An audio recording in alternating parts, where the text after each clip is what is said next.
Please ఈ వీడియోని like చేసి సబ్స్క్రైబ్ చేయడం మర్చిపోకండి. ఇంకా చాముండేశ్వరి నా కూతురికి న్యాయం జరగకుండా దాన్ని అలా వదిలేస్తారా, నేను కోర్టులో కేసు వేస్తాను అని చెప్పి అనగానే ఇంకా అఖిల్ వేసుకోండి, నాకంటూ ఒక ఆస్తి ఉంటేనే కదా మీ కూతురికి ఇవ్వడానికి అని చెప్పి ఇంకా అఖిల్ అంటాడు. ఇంకా చాముండేశ్వరి నువ్వు జాబ్ చేయకుండా ఉంటావా, డబ్బులు సంపాదించకుండా ఉంటావా అని చెప్పి చాముండేశ్వరి అడిగితే ఇంకా నేను కావాలంటే ఆఫీస్కి వెళ్ళటం మానేస్తాను, డబ్బులు సంపాదించడం మానేస్తాను, జీవితాంతం నన్ను మా అన్నయ్యలు వదినలు కళ్ళల్లో పెట్టుకొని చూసుకుంటారని చెప్పి అఖిల్ అంటాడు.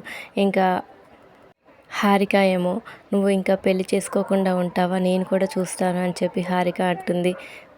నేను ఇప్పుడు పెళ్లి చేసుకుంటే నువ్వు అడ్డుపడతావా అని చెప్పి అఖిల్ అంటే ఇంకా అప్పుడు హారిక అంటే ఈ నందినిని పెళ్లి చేసుకోవడం కోసమే కదా నాపై నింద వేసింది, అందుకే కదా ఈ నందినిని తీసుకొచ్చి ఇంట్లో పెట్టుకుంది అని చెప్పి ఇంకా హారిక అనగానే ఇంకా నందిని ఇంకా బాధపడుతూ అలాగే చూస్తూ ఉంటుంది. ఆ మాటకి ఇంకా ఇంట్లో వాళ్ళందరూ ఒక్కసారిగా షాక్ అవుతారు.